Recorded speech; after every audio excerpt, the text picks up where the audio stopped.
Welcome to steno for all. I hope आप सभी लोग अच्छे होंगे और तैयारी अच्छे से चल रही होगी। आज हम आपको 3 स्पीड में डिक्टेशन उपलब्ध कराएंगे।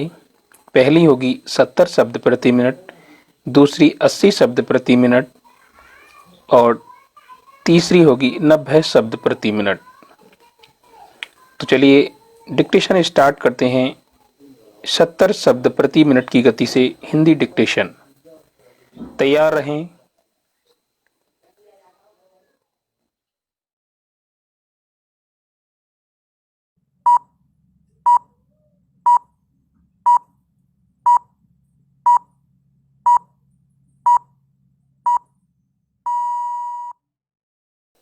स्टार्ट।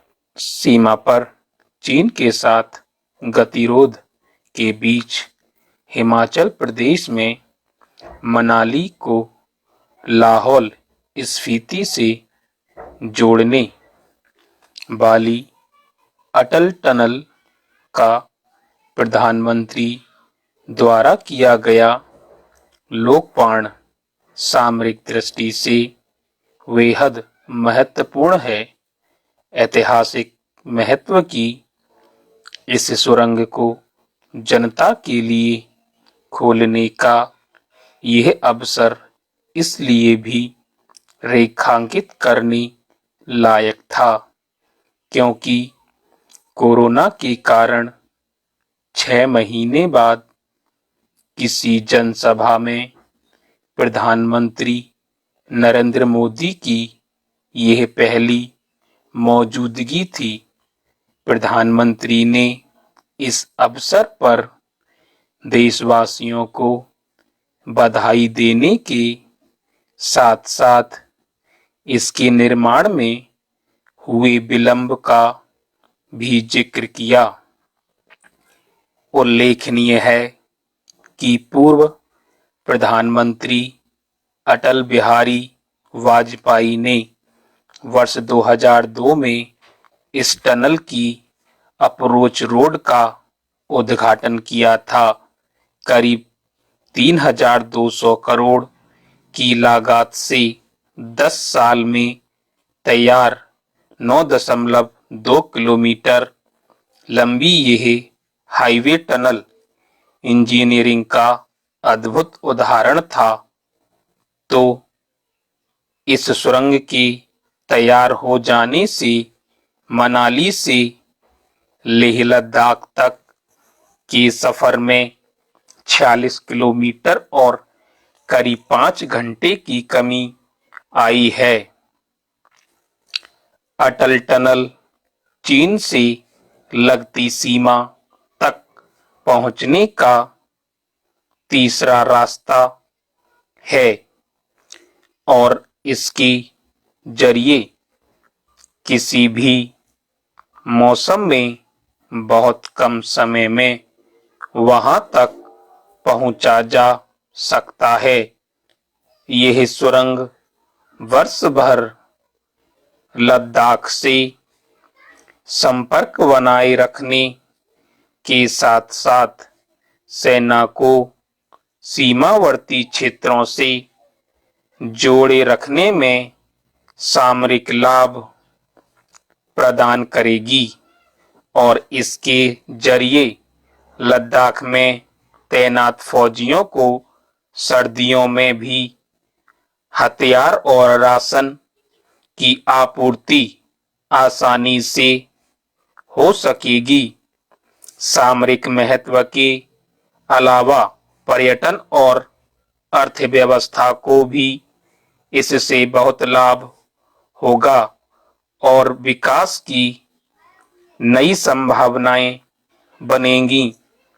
हिमाचल प्रदेश के लाहौल स्फीति जैसे जो क्षेत्र अब तक बर्फबारी के समय देश से कट जाया करते थे, इस टनल के बनने से भी पूरे साल जुड़े रहेंगे। नतीजतन जनजातीय क्षेत्र के छात्रों को उच्च शिक्षा के लिए पलायन करने को मजबूर नहीं होना पड़ेगा। लाहौल स्पीति के फल सब्जियों की बाजारों में काफी मांग रहती है, लेकिन बर्फ इनकी राह में हमेशा रोड़ा बनाती रही है। लाहौल में नवंबर में सेब तैयार होता है, लेकिन रोहतांग दर्रा 15 अक्टूबर को ही बंद हो जाने के कारण वहां की सेब बाहर नहीं जा पाता था। इस टनल के कारण अब लाहौल की सेब देश के दूसरे इलाकों में पहुंच पाएंगे। अनलॉक की प्रक्रिया के बीच जनता के लिए खुली यह सुरंग पुल का काम तो करेगी ही, यह विकास और संभावनाओं की नई रोशनी लेकर भी आई है। कृषि, व्यापार और वाणिज्य संवर्धन और सुविधा कानून किसानों को अपनी उपज बेचने की पूरी आजादी देगा, क्योंकि वे अपने उत्पादों को कहीं भी बेचने के लिए स्वतंत्र हैं। इससे कृषि उत्पादों के बाजार के बुनियादी ढांचे का भी विकास होगा। स्टॉप।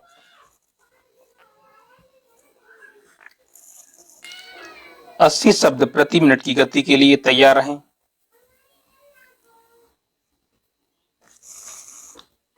स्टार्ट।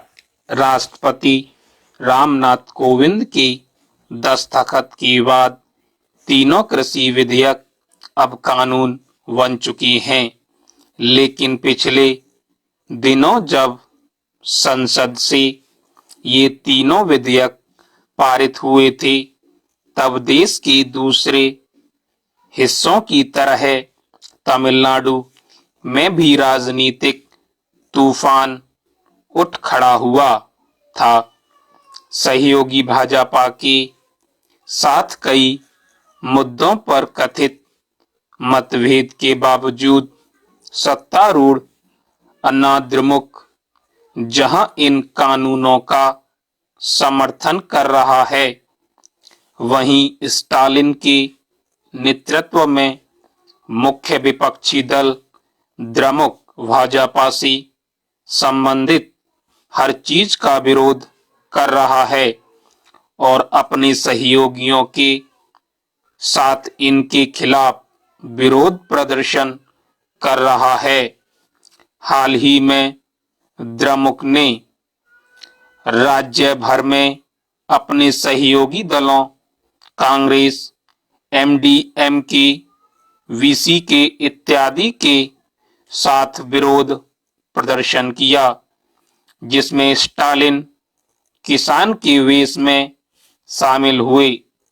चूंकि द्रमुक का प्रथम परिवार कई मीडिया हाउस संचालित करता है, ऐसे में मीडिया ने ऐसी तस्वीर पेश की कि यह विरोधी प्रदर्शन केवल किसानों और द्रमुक द्वारा किया जा रहा है, जबकि अन्ना द्रमुक का आरोप है कि द्रमुक किसानों को उकसा रहा है और राजनीतिक कारणों से उनमें भय फैल रहा है। मुख्यमंत्री पलानीस्वामी का, जो खुद को अब अक्सर गर्व से किसान कहते हैं, कहना था एम के स्टालिन को कृषि के बारे में कुछ भी नहीं पता। एक किसान के रूप में मैं कह सकता हूं कि ये कानून रियायतों को कोई नुकसान नहीं पहुंचाएंगे। नए कानून उन्हें केवल लाभान्वित करेंगे। उनका यह भी कहना था कि इन कृषि कानूनों से तमिलनाडु के किसानों को स्थायी आय का लाभ मिलेगा। राज्य के कृषि मंत्री आर दोरईकानु और कृषि सचिव गगनदीप सिंह बेदी के अनुसार कॉन्ट्रैक्ट फार्मिंग अनुबंध खेती का कानून किसानों को उनकी उपज खरीदने वाली कंपनियों के साथ अनुबंध के जरिए कृषि उपज का उचित मूल्य दिलाने में मदद करेगा। हालांकि स्टालिन इन दावों को खारिज करते हुए कहते हैं, कानून की समीक्षा करने और उस पर टिप्पणी करने के लिए किसान होने की जरूरत नहीं है। कृषि का बुनियादी ज्ञान और किसानों के कल्याण की चिंता इसके लिए पर्याप्त है। पलानीस्वामी को किसान होने का दावा करने का भी कोई नैतिक अधिकार नहीं है। स्टालिन इस पर हैरानी भी व्यक्त करते हैं कि अन्ना द्रमुक ने इस मुद्दे पर केंद्र का समर्थन आखिर क्यों किया। वह कहते हैं कि मुख्यमंत्री इस विधेयक में कहीं भी न्यूनतम समर्थन मूल्य एमएसपी का जिक्र ढूंढ कर दिखाएं। अगर वह ऐसा नहीं कर पाते हैं तो उन्हें किसानों से माफी मांगनी चाहिए। स्टालिन ने इन कानूनों का विरोध करते हुए पंजाब, हरियाणा, पश्चिम बंगाल, कर्नाटक और अन्य राज्यों के किसानों द्वारा किए जा रहे विरोधों का भी जिक्र किया है। हालांकि तमिलनाडु कावेरी डेल्टा किसान वेलफेयर एसोसिएशन ने कहा है कि नए कृषि कानून तमिलनाडु के किसानों को प्रभावित नहीं करने वाले हैं, चूंकि तमिलनाडु में गन्ना, कॉफी और पोल्ट्री में अनुबंध प्रणाली पहले से ही है। इसलिए यह कानून इन प्रणालियों को सुव्यवस्थित और नियमित ही करेंगे।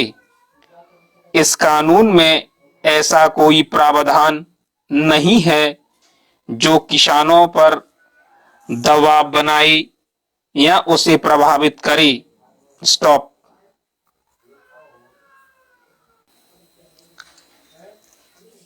90 शब्द प्रति मिनट की गति के लिए सभी लोग तैयार रहें।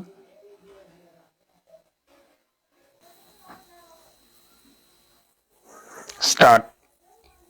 एक समय वक्त गुजरने के लिए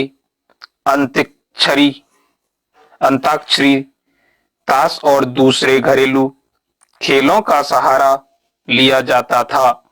दूरदर्शन के आगमन के साथ इन चीजों में तब्दीली आने लगी और यह जुमला आम हो गया कि अब इतने काम है कि वक्त ही नहीं बचता।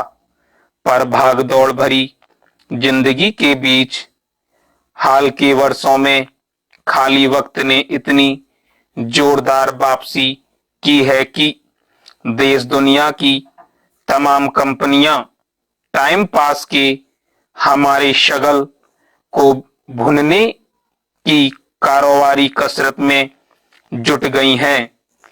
इसमें ताजा सनसनी तमाशाई क्रिकेट के आला फॉर्मेट आईपीएल की इस साल की प्रायोजक बनी ऑनलाइन गेमिंग कंपनी ड्रीम 11 है। टाइम पास उद्योग में इतने ज्यादा पैसे बनाने की क्षमता कहां से पैदा हो गई कि एक गेमिंग कंपनी आईपीएल के प्रयोजन के लिए 250 करोड़ रुपए फेंक दें। इस साल के आईपीएल की प्रयोजक एक चीन मोबाइल हैंडसेट निर्माता कंपनी थी, जिसे लद्दाख में जारी गतिरोध के बीच हटाना पड़ा। इसके बाद प्रयोजक बनने की होड़ में ऑनलाइन गेमिंग कंपनी ड्रीम 11 ने जिस तरह बीच बाजी मारी, उससे साफ है कि हमारे टाइम पास का साज ओ सामान जुटाने वाली चीजों के लिए नया आसमान खुल गया है, जहां असीमित कमाई के मौके हैं। इस सब की शुरुआत इंटरनेट के अभ्युदय और मोबाइल इंटरनेट के रूप में उसके विस्तार के साथ हुई है, जहां लोगों को मनचाहे वक्त, एकांत और बेहद कम कीमत पर खाली वक्त में मनोरंजन के साधन मिल गए हैं। जब दुनिया महामारी के शिकंजे में फंसी है और तमाम कारोबार लगभग ठहरे हुए हैं, तब ऑनलाइन गेमिंग और मनोरंजन उद्योग नए शिखर पर पहुंच गया है।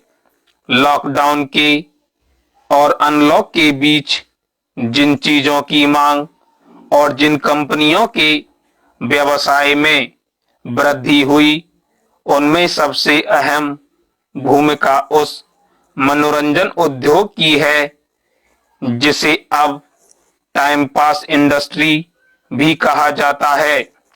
लॉकडाउन के दौरान ऑनलाइन गेमिंग कंपनियां का व्यवसाय तेजी से बढ़ा। मार्केट डाटा सुपर ट्रैकर के आकलन के मुताबिक विगत मार्च में ही लोगों ने डिजिटल वीडियो गेम्स खेलने और उन्होंने डाउनलोड करने में 10 अरब डॉलर खर्च कर डाले थे।